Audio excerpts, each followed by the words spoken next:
హైదరాబాద్ లోనే the best gastroenterology hospital Ananya hospital Kukatpally. Appointment కై call చేయండి. అపోలో హాస్పిటల్ అంటే బెంజ్, BMW, రోల్స్ రాయ్స్, ఆడి కార్లో వచ్చే పేషెంట్లకి చికిత్స అందించడమే కాదు, అతి పేద కుటుంబంలో పుట్టిన వాళ్ళకు కూడా ₹1 ఖర్చు లేకుండా ఉచిత వైద్యం సదుపాయం కల్పిస్తున్నారు. అది ఎలా సాధ్యమంటే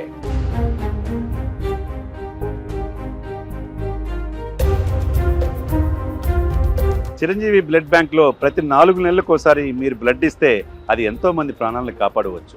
అది రేపటి రోజున మీకు ఏదైనా మెడికల్ ఎమర్జెన్సీ వస్తే మీకు కావచ్చు, మీ కుటుంబ సభ్యులకు కావచ్చు, మీ మిత్రులకు కావచ్చు, ఏ విధంగా చిరంజీవి బ్లడ్ బ్యాంక్ ద్వారా సహాయం పొందవచ్చో ఈ ఇన్స్పిరేషనల్ స్టోరీలో మీరు చూడవచ్చు.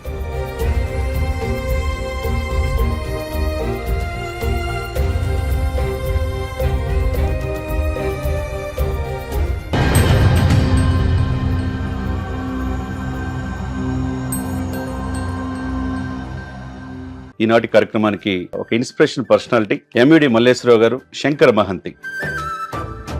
కుటుంబం పోషణ అంతా మీదే. అనుకోని సంఘటనలో కన్న కూతురు కూడా బ్రెస్ట్ క్యాన్సర్స్తో చిన్న వయసులో చనిపోవటం,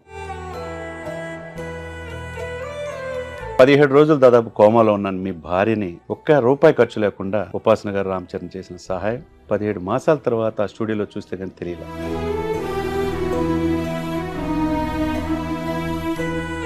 బెంజ్ కార్లు, BMWలు, ఆడి కార్లు తిరిగి అపోలో ఒక నిరుపేద కళాకారుడి మీలాంటి వ్యక్తికి కూడా వైద్యం అందింది చూసారా?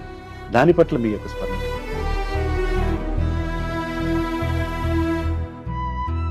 ఎందుకంటే నా భార్య ఒక మాట అడిగింది, శ్రీనివాస్ గారు, ఇంత మహానగరంలో వేషాలు వేసుకుంటున్నావు, ఏదో ప్రయత్నాల్లో ఉన్నావు, ఇంత దండ మనకు దొరికిందా ఇక్కడ అని ఆమె జబ్బు సగం తగ్గిపోయింది. శ్రీనివాస్ గారు నమస్తే అండి. నాకు సంవత్సరాల క్రితం చాలా సీరియస్ అయింది. ఖర్చుతో కూడుకునే పని. రామ్ చరణ్ గారు, ఉపాసన గారు నాకు మెరుగైన వైద్య సేవలు అందించారు. 17 రోజుల పాటు నేను ఐసీలో ఉన్నాను. రోజుకో స్పెషలిస్ట్ వచ్చి నన్ను చూస్తూ వెళ్తూ ఉండేవారు. నాకు పునర్జన్మనిచ్చిన రామ్ చరణ్ గారికి, ఉపాసన గారికి నా ధన్యవాదములు.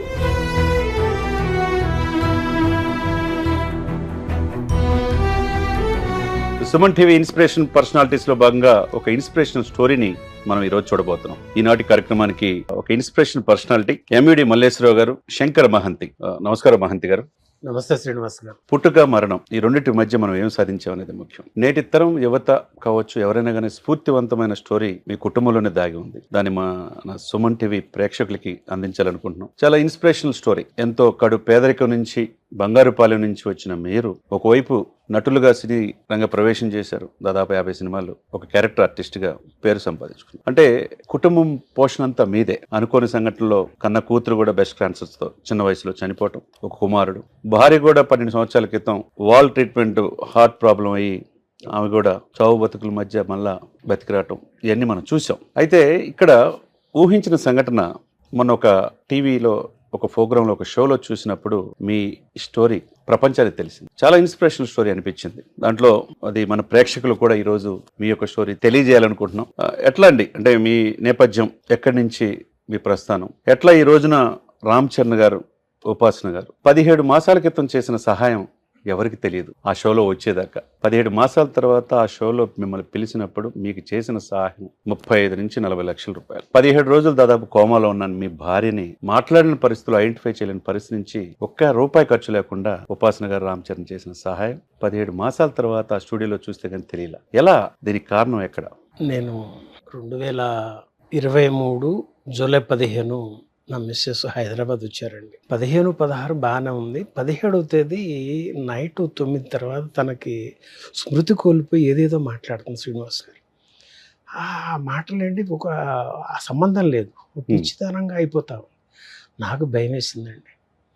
అప్పుడు వెంటనే నాకున్న పరిచయాల్లో మన చిరంజీవి బ్లడ్ బ్యాంకు స్వామినాయుడు గారు గుర్తొచ్చారండి. ఆయనకి కాల్ చేస్తే వెంటనే ఆ టైంలో కూడా ఆయన రిసీవ్ చేసుకొని పేషెంట్ నేమ్ పెట్టండి అన్నారండి వాట్సాప్లో. ఆ తర్వాత 10 మంది మిత్రులకి ఫోన్ చేసుకున్నాను. కృష్ణనగర్లో ఉంటున్నా, పెద్ద వర్షం, రోడ్లన్నీ నిండిపోయినాయి. ఒక అంబులెన్స్ వచ్చింది. ఆ ఒత్తిడిలో తను తీసుకున్న అపోలో హాస్పిటల్కి తీసుకెళ్లారు. రిసెప్షన్కి వెళ్ళగానే పేరేంటంటే వెంకటదుర్గండి అని చెప్పాను. మీరా రండి అని చెప్పి బెడ్ రెడీగా ఉంది, డాక్టర్స్ రెడీగా ఉన్నారు శ్రీనివాస్ గారు. ఇమ్మీడియట్గా వైద్యం బిగిన్ చేశారు. ఆ తర్వాత ఒక గంటకి 24 అవర్స్కు మేము చెప్పలేమన్నారండి. సరే ఇక నేను ఆ ఒత్తిడిలో ఉన్నాను. ఆ తర్వాత రోజు కూడా మళ్ళీ డాక్టర్స్ అంతా వచ్చి చూశారు, స్పెషలిస్ట్ వచ్చారు.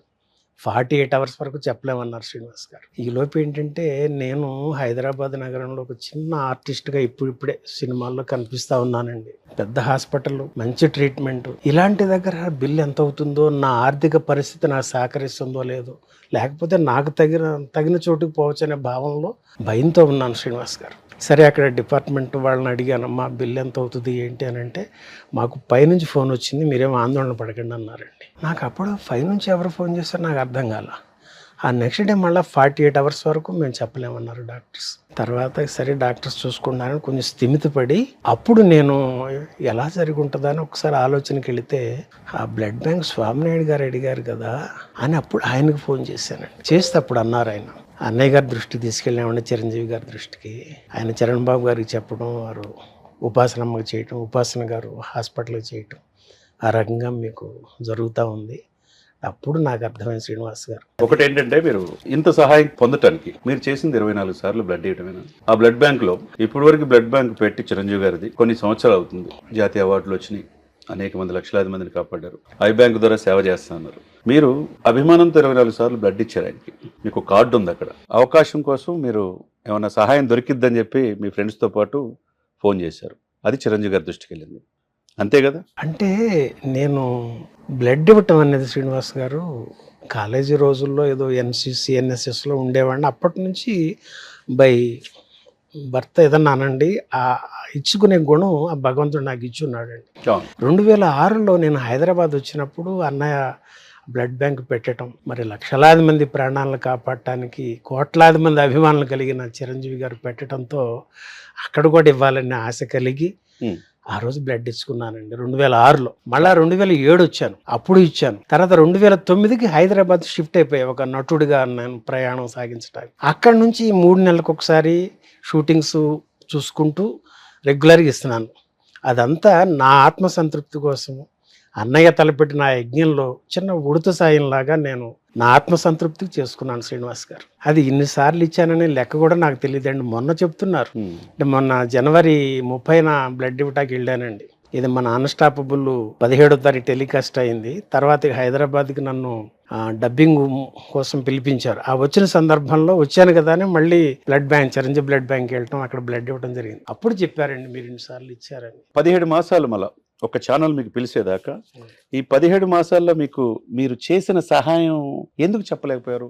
ఎందుకు మేము అడుగుతున్నాం అంటే, నేటి తరం స్ఫూర్తి పొందాలి. ఈ రోజు రామ్ చరణ్ గారు, ఉపాసన గారు చేసిన సహాయం 17 మాసాలు వాళ్ళు చెప్పుకోవాలా, మీరు ఈ 17 మాసాలు మీరు ఎందుకు చెప్పుకోలేకపోయారు? అంటే నేను 17వ తేదీ హాస్పిటల్కి వెళ్ళాం, ఈ సేవలన్నీ జరుగుతున్నాయండి. జూలై 17. అవునండి, 17 వెళ్ళేసి అక్కడ నుంచి ఇక ఇందాక చెప్పినట్టుగా వాళ్ళు ఇమ్మీడియట్ గా ట్రీట్మెంట్ బిగించేది, ఇవన్నీ జరగటం. తర్వాత నాకు అడిగితే అన్నయ్య గారి ద్వారా చరణ్ బాబుకి, ఉపాసన గారికి వెళ్ళటం, వాళ్ళంతా ట్రీట్మెంట్ చేయటం, నా ఆందోళన ఇలా ఉన్న క్రమంలో మా మిస్సెస్ కూడా అడిగారండి. కొంచెం ఆమె స్థిమిత పడిన తర్వాత, మామయ్య ఇంత పెద్ద హాస్పిటల్లో రోజుకో స్పెషలిస్ట్ వస్తున్నారు, చూస్తున్నారు, ఏంటి మన పరిస్థితి, మరి బిల్ అది చూసుకుంటున్నావా అని చెప్పి తన ఆందోళన పడింది శ్రీనివాస్ గారు. అప్పుడు నాకు చెప్పిన మాట తనకి చెబితే ఆమె గుండె పొంగిపోయింది శ్రీనివాస్ గారు. వాళ్ళందరూ ట్రీట్మెంట్ చేసేవాళ్ళు, అంటే వాళ్ళ దూరపు బంధువుల్లాగా, అంటే కాస్త ఆర్థికంగా చితికిన వాళ్ళు ఉంటారు చూసారండి, వాళ్ళ బంధువులుగా భావన చేసి ఇంకొంచెం మాకు చనువుగా దగ్గరకు తీసుకోవడం జరిగిందండి. అంతా ఆమె కోసం. ఆ సందర్భంలో 2వ తేదీ డిశ్చార్జ్ ఇచ్చారు శ్రీనివాస్ గారు. తన కోసం నన్ను కూడా బంగారుపాలెం తీసుకెళ్ళిపోయారు, నన్ను హైదరాబాద్ నుంచి. అప్పటి నుంచి నేను అడుగుతూనే ఉన్నా స్వామినాయుడు గారిని, ఒక్కసారి మా కుటుంబం అన్నయ్యకి, చరణ్ బాబుకి, ఉపాసనమ్మ గారికి, సురేఖమ్మ గారికి మా కృతజ్ఞతలు తెలియజేసుకోవాలనుకుంటున్నామండి. వారు బిజీగా ఉన్నారండి, అవకాశం ఉన్నప్పుడు చెప్తాలే అన్నారు. అందువల్ల నేను చెప్పుకోలేకపోయాను శ్రీనివాస్ గారు. మేము కూడా ఏంటంటే, సుమన్ టీవీ ద్వారా అనేక మంది స్ఫూర్తివంతమైన పర్సనాలిటీస్ ఇలాంటి వ్యక్తుల్ని ఈ సమాజానికి పరిచయం చేయడం మన బాధ్యత. దీనివల్ల ఇంకొంతమంది మార్పు వస్తుంది సమాజానికి. ఒక యువతకు మార్గదర్శకంగా ఇట్లా ఈ రోజున ఉపాసన గారు, రామచంద్ర గారు ఎలా అయితే నిలిచారు, తండ్రి బాటలో కుమారుడు ఎలా పయనిస్తున్నాడు, అదృష్టవశాత్తు ఉపాసన లాంటి వాళ్ళు ఆ ఇంటికి కోడలుగా రావటం, ఇలాంటి ఎన్నో కేసులు ఎంతో మందికి ఫ్రీగా చేస్తున్నారు. ఒక మీ మీ శ్రీమతి గారు ఆల్రెడీ 12 సంవత్సరాల తర్వాత మళ్ళా కోమాలోకి వెళ్ళి 17 రోజులు హాస్పిటల్లో నుంచి బయటికి రావటం అంటే మామూలు విషయం కాదు. అవును సార్. అంతే కదా. పునర్జన్మే కదండి. అవునండి. అంటే నేటి తరం అంటే అనుకోని సంఘటనలో మీరు మీ కూతురు చిన్న వయసులో 33 సంవత్సరాల వయసులో బ్రెస్ట్ క్యాన్సర్తో చనిపోయారు. కొడుకే జీవనాధారం. చిన్న యూట్యూబ్లు వర్క్ చేసుకుంటే అడ్వైజ్ ఇచ్చుకుంటూ బతుకుతున్నాడు. మీరు సినిమాలు తీస్తే ఏదో వచ్చిన డబ్బుతో ఫ్యామిలీని పోషిస్తూ ఉంటారు. అటువంటిది బెంజ్ కార్లు, బిఎండబ్ల్యూలు, ఆడి కార్లు తిరిగి అపోలో పరిసర ప్రాంతాల్లో ఒక పేదవాడికి, ఒక నిరుపేద కళాకారుడి మీలాంటి వ్యక్తికి కూడా వైద్యం అందింది చూసారా? దాని పట్ల మీ యొక్క స్పందన ఏంటి? తలుచుకుంటే మీరు ఎమోషన్ అవుతున్నారు. ఒక్కసారి కళ్ళు తుడుచుకోండి. గుండె నిండిపోద్ది. ఎందుకంటే నా భార్య ఒక మాట అడిగింది శ్రీనివాస్ గారు, మామయ్య అంటే నా మేనకోడలేనండి, పెదనాన్నగారు మనవరు, ఇంత మహానగరంలో వేషాలు వేసుకుంటున్నావు, నువ్వు ఏదో ప్రయత్నాల్లో ఉన్నావు, ఇంత దండ మనకు దొరికిందా ఇక్కడ అని ఆమె జబ్బు సగం తగ్గిపోయింది శ్రీనివాస్ గారు. ఈ 17 రోజుల్లో ఈ విషయం తనకు తెలియగానే అక్కడి నుంచి రికవర్ అయిందని నా నమ్మకం అండి. వారు ఇస్తున్న స్పెషల్ ట్రీట్మెంట్, ఒక స్పెషలిస్ట్ ఎవ్రీడే రావటం, ఆ విఐపి ట్రీట్మెంట్. ఇతర దేశాల నుంచి కూడా ఇద్దరు డాక్టర్ని పిలిపించారు మీ శ్రీమతి గారు ఆరోగ్యం మెరుగుపడటానికి. అలా ఈ అన్నయ్య రామ్ చరణ్ బాబు, ఉపాసనమ్మ గారు ఆ కుటుంబం వంట దొరికిందని వాళ్ళంతా కూడా అక్కడ ఉండే మెయిడ్స్ ఉంటారు కదండి, వాళ్ళంతా వాళ్ళ బంధువులు ట్రీట్మెంట్, ఆమెకి ఎంతో గుండె నిండిపోయింది శ్రీనివాస్. అందువల్ల అది తలుచుకుంటే నాకు మాట రాదండి. అలా నా భార్యకి ఆ ధైర్యాన్ని మానసికంగా ఇచ్చారండి. తర్వాత మళ్ళీ 17 రోజులకి ఆగస్టు 2వ తేదీన డిశ్చార్జ్ ఇచ్చారండి, పునర్జన్మనిచ్చారండి. అది నేను ఎంత ఇచ్చి రుణం తెచ్చుకోగలను శ్రీనివాస్. అంతే కదండి జీవితం. ఆనంద బాష్పాలు తప్పితే నేనేం ఇచ్చుకోలేను. శంకర్ మహంతి గారు, అన్స్టాపుల్ పర్సన్స్ ఆ టీం అంతా మిమ్మల్ని పిలిచారు డిసెంబర్లో. మీరు ఊహించలా పిలుస్తారని, ఆ వేదికకి రామ్ చరణ్ గారు వస్తారని కూడా ఊహించలా. తెలియదండి అసలు. అప్పుడు దాకా సమాజానికి ఇంత సేవ ఉపాసన గారు రామ్ చరణ్ గారు చేసింది తెలియదు. దాంట్లో ఆ రోజు బాలకృష్ణ గారు పిలవటం, మీకు ఆయన వ్యక్తిగతంగా 1 లక్ష రూపాయలు, ఆ సిబ్బంది కొంతమంది డాక్టర్స్ 50 లక్ష 50 ఇవ్వటం జరిగింది. రామ్ చరణ్ గారు కూడా మిమ్మల్ని ఒక తండ్రిలాగా ఒక ఆలింగనం చేసుకోవటం, ఆ సందర్భం మీరు ఎలా ఫీల్ అయ్యారు? 17 మాసాల నుంచి ఇప్పుడు కృతజ్ఞత తెలియజేసుకుందామా ఆ బిడ్డగారి నేను ఎదురు చూస్తా ఉన్నానండి. చరణ్ బాబు వస్తారని నాకు అప్పటికి తెలియదండి. గేమ్ చేంజర్ రిలీజ్ ఏదో ఉంది, దానికోసం వీళ్ళు బాలకృష్ణ గారు అన్స్టాపుల్ చేస్తున్నారేమో, దర్శకులు నిర్మాతలు ఎవరన్నా ఉంటారేమో అనుకున్నానే కానీ చరణ్ బాబు అని తెలియదు. అయితే స్టూడియోలో, నాకు అన్నపూర్ణ స్టూడియోలో రూము ఇచ్చారండి. అక్కడ తెలిసింది చరణ్ బాబు వస్తున్నారని. ఇక నా ఆనందానికి అవధులు లేవు. ఇక ఆ బాబుకి పాదాభివందనం చేసుకోవడానికి వయసుకి చిన్న బిడ్డ ఒకసారి గుండెలకు హత్తుకొని నా గుండె చప్పుడు మొత్తం విన్నారు ఆ బిడ్డ. ఎంతసేపు అండి, 2-3 నిమిషాల పాటు నన్ను ఓదారుస్తూ ఉన్నారండి. అది నా జీవితానికి చాలు శ్రీనివాస్ గారు. మీరు చాలా అదృష్టవంతులు. ఎందుకంటే ఎంతో మందికి సహాయం పొంది ఉన్నారు వాళ్ళంతా. చరణ్ బాబు, ఉపాసనమ్మ, అన్నయ్య గారి తరఫున ఎంతో మంది సహాయాలు పొందారండి. వారెవ్వరికి రాని అదృష్టం దక్కడం, అది నేను నిజంగా అరుణాచల రమణుని అనుగ్రహంగా భావన చేస్తాను. లేదా ఇంకెవరినో పిలవచ్చు కదా శ్రీనివాస్ గారు, అది మళ్ళీ మాకే రావడం అందో చూసారా. ఇది నేను పూర్తి అదృష్టవంతుడిని పరిపూర్ణంగా నమ్ముతాను. తప్పకుండా. మీకు చరణ్ బాబు గారిని చూశారు, కలిశారు, ఆలింగనం చేసుకున్నారు, ప్రపంచం అంతా చూసింది. ఆ తర్వాత అభిమానులు, కోట్లాది మంది అభిమానులు చూశారు. ఇక మీరు చూడాల్సింది ఉపాసనమ్మని, చిరంజీవి గారిని. అది కూడా అతి త్వరలో మీకు రావాలని మనస్ఫూర్తి కోరుకుంటున్నాను. అంటే ఇంత చేసిన ఈ సహాయం నేటి తరానికి, మీరు ఎంతోమంది నటులు కాబట్టి ఎంతోమంది మీ నటనలో శిక్షణ పొందిన వాళ్ళు కావచ్చు, కొంతమంది సలహాలు ఇవ్వచ్చు, శిష్యులు తయారు చేసుకోవచ్చు, నేటి తరం యువతరం కావచ్చు, మీరిచ్చే సందేశం ఏంటి? మీరు పొందిన ఈ యొక్క దీనికి ఏ విధంగా ఈ కృతజ్ఞత భావం బ్లడ్ బ్యాంక్కి కానీ మీరు తీసుకోబోతున్నారు? అంటే చాలా మందిలో బ్లడ్ ఇవ్వడానికి భయపడే తత్వం ఉందండి ఇంకా ఎప్పటికి కూడా. ఎందుకంటే వాళ్ళు బ్లడ్ ఇస్తే ఏమవుతుందో, మన బ్లడ్ పోతుంది కదా, ఒక బ్యాగ్ తీస్తారండి కొంత ఎంఎల్, అది దాంతో వాళ్ళంతా చిన్న భయానికి లోనవుతారు. ఒకవేళ పిల్లలు ఇద్దామనుకున్న పెద్దాళ్ళ భయం తరే అని చెప్పి వాళ్ళు వారిస్తారండి. అంటే తెలియక ఇదంతా.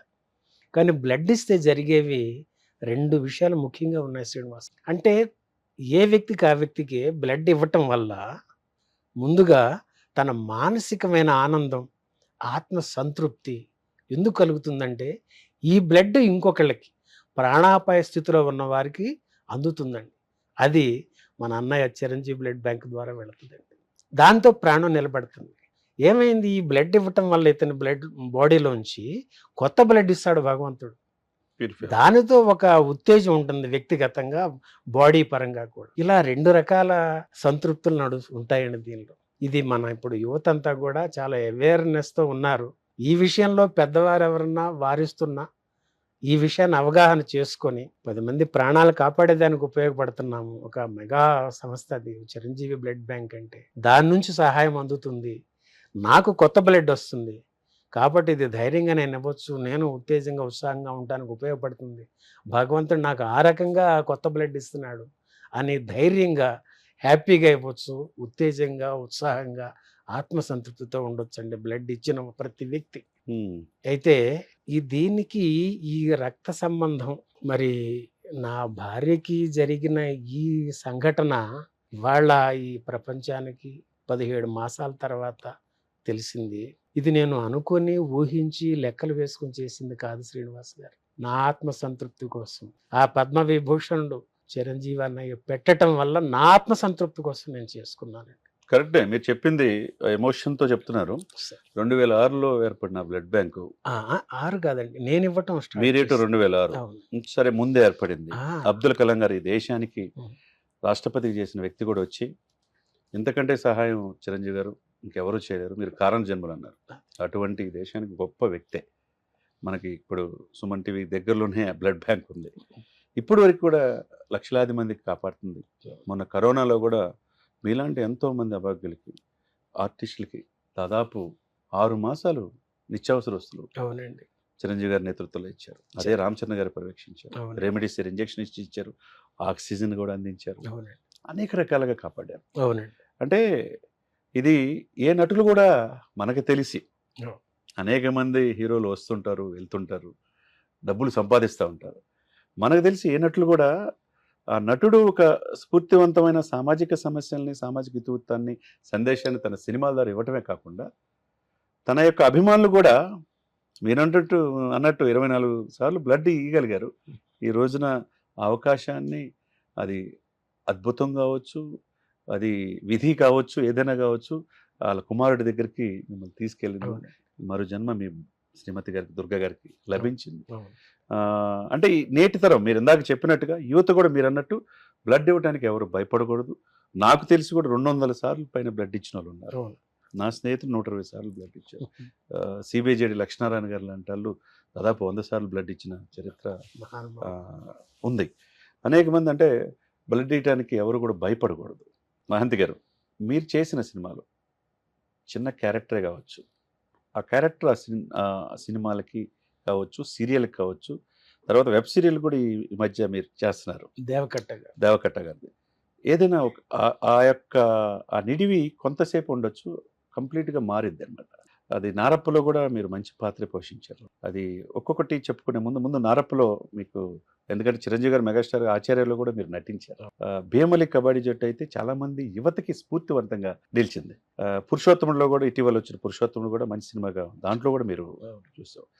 నారప్పలో మీ పాత్ర ఎలా చేయగలిగారు? అంటే మా కూతురు శివయ్యలో కలిసిపోయిన తర్వాత 2020 జనవరికి నేను తిరువണ്ണామల వెళ్ళిపోవడం జరిగిందండి. అంతకుముందు ఇక్కడ నా పేరు మహంతి అని ఉండేది, అంటే మా ఇంటి పేరు. అసలు అంటే వీడికి 2009 ఏళ్ల వయసులో ఒక నటుడు కావాలన్న ఒక లక్ష్యం కలిగిందండి. మీ వయసు ఇప్పుడు 63 సంవత్సరాలు. 63 ఇప్పుడు. అయితే 49 ఏళ్ల వయసుకి హైదరాబాద్ నటుడుగా ప్రయత్నాలతో వచ్చానండి. ఏదో అలా జరిగినాయి, అయిపోయింది. మళ్ళీ అరుణాచలం, ఈ సినిమా జీవితం కూడా చాలు అని పక్కన పెట్టి వెళ్ళిపోయాను. అక్కడికి వెళ్ళిన తర్వాత వాళ్ళు మీరేంటి మంచి చెడు అడిగితే దీని గతం వద్దండి అన్నాను. అంటే అయితే మరి మేము పిలవాలి కదా అని అన్నారు. అక్కడ తెలుగు వారి ఆశ్రమం ఉందండి, శివ సన్నిధి అని, సూరిబాబు గారు. మరి మిమ్మల్ని పిలవాలి కంటే మీ ఇష్టం అండి, దీన్నేగా ఏం పేరు పెడతారో పెట్టుకోండి, శంకర్ అని పిలుస్తామన్నారు. అక్కడ నుంచి ఇక నాకు అక్కడ ఉన్నాను నేను. మన శ్రీకాంత్ అడ్డాల గారు నారప్ప మూవీ కోసం పిలిపించారు. నేను రాలేనండి, నేను మానేశాను అని చెప్పా. లేదండి పెద్ద మనిషిగా బాగుంటారు అని అనడంతో, డైరెక్టర్ గారు సెలెక్ట్ చేశారని చెప్పడంతో వారికి కూడా థ్యాంక్స్ చెప్పండి, సారీ చెప్పండి అని చెప్పా. నేను తమిళనాడులో ఉంటున్నానండి, తిరువണ്ണామలై అంటారు, రమణాశ్రమం దగ్గరలో అని అన్నా. అప్పుడు ఆయన అన్నారు, మహంతి గారు మీరు వస్తానంటే చాలు, హైదరాబాద్ రావక్కర్లా, షూటింగ్ అంతా మాకు తమిళనాడు జరుగుతుంది, మీరు అంగీకారం తెలియజేసి అక్కడి నుంచి అటే రావచ్చు అని చెప్పారు. అవును. అప్పుడు నాకు ఇదంతా రమణులు, అరుణాచల దైవ రమణులు సంకల్పం భావించారు. అంటే 9 ఏళ్ల వయసులో వీడేదో చిన్న కళ కన్నాడు, వీడికి ఏదో 10 ఏళ్ళ ప్రయత్నం చేశాడు, అన్ని వదులుకొని నా దగ్గరకు వచ్చేసాడు, ఇక వీడికి శంకర్ అని పేరు పెట్టేశాను, ఇంకా కొంచెం పెండింగ్ ఉంది అని తీర్చడం కోసం వెంకటేష్ బాబు అంటే ఆయన రమణ ఫాలో అయ్యారండి. ఆయన కాంబినేషన్లో సీన్స్ చేసి మళ్ళా నన్ను 20 ఎండింగ్లో తీసుకొచ్చారండి. అంటే 2021కి వచ్చినట్టు. అక్కడ నుంచి మళ్ళా ఇక్కడే ఉండటం, ఈలోపు మా మిస్సెస్ని బాబు బంగారుపాలెం తీసుకెళ్ళటం ప్రస్తుతం. అలా 21కి వచ్చాను కాబట్టి మళ్ళీ బ్లడ్ బ్యాంక్ వెళ్ళి బ్లడ్ ఇచ్చుకోవటం, ఇలా మళ్ళీ జరుగుతూ ఉంది శ్రీనివాస్ గారు. 22, 23 వీటిలో ఏం జరిగిందంటే ఇక నారప్ప ఓటీటీ రిలీజ్ ఇచ్చారండి. ఆ తర్వాత దసరా మూవీ శ్రీకాంత్ వదిలి గారు, హీరో నాని గారి చిన్నతనంలో స్టోరీ, ఒక 4 సీన్స్ ఉంటాయి, ఆయన వాయిస్ ఓవర్ మీద నడుస్తుంది. ఆ మూవీ థియేటర్కి వచ్చింది 2023 మార్చి టైంలో. అది దాంతో ఇండస్ట్రీలో డైరెక్షన్ డిపార్ట్మెంట్స్కి ఓహో ఇతను శంకర్ మహాంతి అని ఒకడు పనుకొస్తాడని ఒక భావంతో మళ్ళీ ఆ రమణ ఇలా ఆ క్యారెక్టర్స్ కొన్ని వస్తున్నాయండి. ఆ తర్వాత గామి అని ఒక మూవీ, విశ్వక్సేన్ హీరోగా, ఆయన చిన్నతనంలో లేడీ గెటప్లో ఉంటారండి. ఆ కథలో ఆమెను సేవ్ చేస్తున్నట్టుగా ఒక తోటమాలిలాగా పెట్టి అంతా చేశారండి. అది కూడా రిలీజ్ 24 మార్చి అయిందండి. ఆచార్య వచ్చేస్తే 21లో చేయటం జరిగిందండి అది అన్నయ్య. అయితే అప్పటికి నేను వారికి తెలియదండి, కంపెనీ ఆర్టిస్టులుగా ఏదో ఉంటాము, ఎవరో సెలెక్ట్ చేస్తారు వెళ్తాము. ఆ వెళ్ళిన సందర్భంలో ఆచార్యలో గూడెం పెద్దగా నన్ను పెట్టారు. అప్పుడు అన్నయ్య మా గూడెనికి వస్తారు, చిరంజీవి గారు, రామ్ చరణ్ గారు, నక్సల్స్ టీం అంతా వస్తారు. ఆ వచ్చినప్పుడు అక్కడ మా గూడెంలో ఒక పాప అంటే టీచరు ఉంటారు, ఆయన ఆ అమ్మ అంటాడు, ఆ అనేటప్పుడు ఆచార్య అని రాస్తుంది ఆ పాప. అప్పుడు అన్నయ్య నేను ఎదురు బదురు అంటే గూడెం పెద్దగా నన్ను ఎదురు బదురు కూర్చోబెట్టారు. ఫస్ట్ ఆ మంజునాథుడిని ఆ లొకేషన్లో కలుసుకోవటం, ఆ తన్మయత్వం, అన్నయ్యకి వెంటనే ఆ పాదాలకి నమస్కారం చేసుకోవటం, ఆయన దగ్గర తీసుకోవటం. అరుణాచల రమణులు ఎంత చేస్తున్నాడు వీడి కోసం. అదే కాకుండా ఇక మేరు నగరం మగధీరుడు అంటారు చూస్తారు, అంతటి శక్తితో దీనికి ఏదో కాంబినేషన్స్ పెట్టించి చేసేటప్పుడు అన్నయ్య ఫస్ట్ డైరెక్ట్ చేశారు, ఇలా చెప్పండి అని. ఆ తర్వాత భలే బంజారా అని ఒక సాంగ్ ఉంటుంది. అంటే అక్కడ మా గూడెంలో పిల్లల్ని విలన్స్ తీసుకెళ్ళిపోతారు, తర్వాత మళ్ళీ అన్నలు మాకు తీసుకొచ్చి అప్పచెప్పిన తర్వాత సంబరం చేసుకుంటాం. అప్పుడు మళ్ళీ అన్నయ్య, చరణ్ బాబు, నక్సల్స్ అందరూ వస్తుంటారు, వాళ్ళని ఆహ్వానిస్తాం. ఆ భలే బంజారా సాంగ్ 7 days చేసేవాడి నైట్స్. తర్వాత మీరు స్టార్టింగ్లో ప్రింటింగ్ ప్రెస్, మాకు లెటర్ ప్రెస్ ఉండేదండి, మా తమ్ముడు ఇవన్నీ కూడా కొంతకాలం నడిపేసి కన్నా వదిలేసి బహుబంధాలన్నీ వదిలేసి రమణ మహర్షి అక్కడ తిరువన్నామలై వెళ్ళటం. దీనికి 2003లో నాన్నగారు కాలం చేశారండి. అంటే అప్పటికి నా వయసు 42 ఏళ్ళు. అప్పుడు ఒక చిన్న విత్తనం ఏదో దీనిలో పడింది. అంటే ఎక్కడికి పొరుగు, ఏం చేస్తున్నాను నేను, ఈ కల్చరల్ ఇది ఉండటంతో ఇండస్ట్రీకి రాలేక, నాన్నగారు హ్యాండిక్యాప్డ్ అండి, అంటే కాలు 90% ఉండదండి, కట్ చేసేసారు ఆ రోజుల్లో, షుగర్ అన్నట్టుగా. మీ నాన్నగారు అప్పటికి నేను చాలా చిన్నపిల్లండి అండి. దాంతో ఇక చిన్న వ్యాపారం పెట్టుకొని నాన్న, అమ్మ, నాకు తమ్ముడు, 2 చెల్లెళ్ళు. దీంతో ఈ సినిమా కళను పక్కన పెట్టి కుటుంబం కోసం అన్నట్టు ఉండిపోయారు. తర్వాత తమిళ్ సినిమా కూడా ఒకటి. అక్కడ ఏంటంటే గుడివాడ మాది నేటివ్ ప్లేస్ అవడంతో కైకాల సత్యనారాయణ గారు విలన్ క్యారెక్టర్ ఆర్టిస్ట్, ఆయన స్ఫూర్తి నాకు ఎప్పటికైనా మనం తెర మీద. అది చిరంజీవి గారు కూడా కైకాల సత్యనారాయణ గారు అంటే బాగా ఇష్టపడతారు. ఆయన చనిపోయే చివరి టైంలో కూడా ఆయనకి చాలా హెల్ప్ చేశాడు అన్ని రకాలుగా చిరంజీవి గారు. అది 2000 అదే నవంబర్ 10, 1961 అండి దీని మ్యానుఫ్యాక్చరింగ్. 9 ఏళ్ల వయసు అంటే 4వ తరగతి చదువుతున్న అమ్మాళ్ళు నన్ను బాలరాజు కథ సినిమాకి తీసుకెళ్లారు. అది చైల్డ్ ఆర్టిస్ట్ మాస్టర్ ప్రభాకర్ అని ఉంటాడు. అది నాకు ఇన్స్పిరేషన్ అయింది. నా వయసుతో పాటు అది కోరిక బలంగా పెరుగుతుంది. పెద్దలు ఎవరన్నా అడుగుతుంటే ఏం చేస్తావరా పెద్ద ఏదంటే సినిమా యాక్టర్ అవుతానేవండి. అలా అలా ఇక ఏఎన్ఆర్ కాలేజ్ చదువుకోవటం, ఇలా ఆ ప్రయాణం నడుస్తూ ఉంది. అలా అలా జరుగుతూ ఉంది. ఇప్పుడు ప్రజెంట్ అలా నడుస్తున్న సినిమాలు అన్నయ్యతో ఆచార్య చేయటం, ఉమ్, ఆ చరణ్ బాబుతో కూడా ఒక ఎక్స్పీరియన్స్ అయిందండి. ఆ సాంగ్లో, ఆహా, ఓకే. భలే బంజారా సాంగ్లో, అంటే గూడెం పెద్దగా మా సందర్భం అవసరమైనప్పుడు ముందు వరుసలో పెట్టడం జరుగుద్దండి. అవును. సరే ఈ కంపెనీ ఆర్టిస్టులుగా ఉంటాం ఒక 25-30 మంది. సరే పెద్దగా అన్నట్టు నిలబెట్టారు, వెనకాల కొంతమంది నిలబెట్టారు. తర్వాత అన్న ఇట్లా రావటం, బాబు అట్లా రావటం, ఒక చిన్న బిడ్డను ఎత్తుకుని జరుగుతుంది. సరే ఎవరికి వాళ్ళకి పాపం ముందు కనిపించాలనే తపన ఉంటుంది. ఆ డైరెక్టర్ గారు, డ్యాన్స్ డైరెక్టర్ చెప్పినట్టు నేను నా ప్లేస్లో ఉన్నా. టేక్లోకి వెనకున్న వాళ్ళు ముందుకు వచ్చేసారు. అది చరణ్ బాబు గమనించారు అనుకుంటా. జస్ట్ ఆయన ముందుకు వచ్చి, అయ్యా మీరు ఇటు రండి అని పిలిచారు. వీళ్ళని బాబు మీరు అక్కడ నుంచోండి అన్నారు. ఉమ్. అంటే అసలు ఆ పిలుపులో ఉందో చూసారా, ఆ వినయం, ఆ సంస్కారం. ఎక్కడి నుంచి వస్తుందండి మెగాస్టార్ గారి ఆ నుంచి, రోజు వాళ్ళ తండ్రి ఇంటికి గారి నుంచి? వచ్చి మా కోడలికి, మా బాబుకి, నా భార్య వెంకటదుర్గకి చెప్పుకుంటుంటే గుండె నిండిపోయి నాకు దుఃఖం వస్తా ఉంది. ఏంటి అసలు అంత వినయమా, ఇట రండి అనొచ్చు, కానీ అయ్యా అంటే మరి అసలు ఆ బాబులో ఆ వినయానికి, ఆ సంస్కారానికి అప్పుడే కనెక్ట్ అయిపోయింది శ్రీనివాస్ గారు. అట్లా బాబుతో, అది చరణ్ బాబుతో. అన్నయ్యతో ఫస్ట్ అది ఇప్పుడు సినిమాలు ఇట్లా డైరెక్ట్ చేయండి అని. ఆ తర్వాత అన్నయ్యతో ఇంకా ఎండింగ్ ఉంది. ఏంటంటే ఆ 7 రోజులు షూటింగ్ అయిపోయింది. ఇక ఆ రోజుతో గుమ్మడికాయ కొట్టేశారు. కొట్టేసాక అందరూ ఫోటోలు తీసుకుంటున్నారు. మా దగ్గర ఫోన్లు లేవు. సరే నేను ఒక పక్కన అలాగా గెటప్తో అట్లాగో పక్కన నిలబడి ఉన్నా. ఇక అన్నయ్య వెళ్ళిపోతున్నారు. వెళ్తా వెళ్తే జస్ట్ ఒకసారి అలా చూసి వెనక్కి వచ్చారు. ఈ భుజం మీద అన్నయ్య కుడి చేయి తాకింది. ఆ చూపులు కలిసినాయి. అంత అనుభూతి అది. అంటే ఆ బంధం మరి ఏమనుకోను. ఆ తర్వాత ఇదంతా ఏం చెప్పమంటారండి దీనికి. దైవేచ్ఛ అంటారు.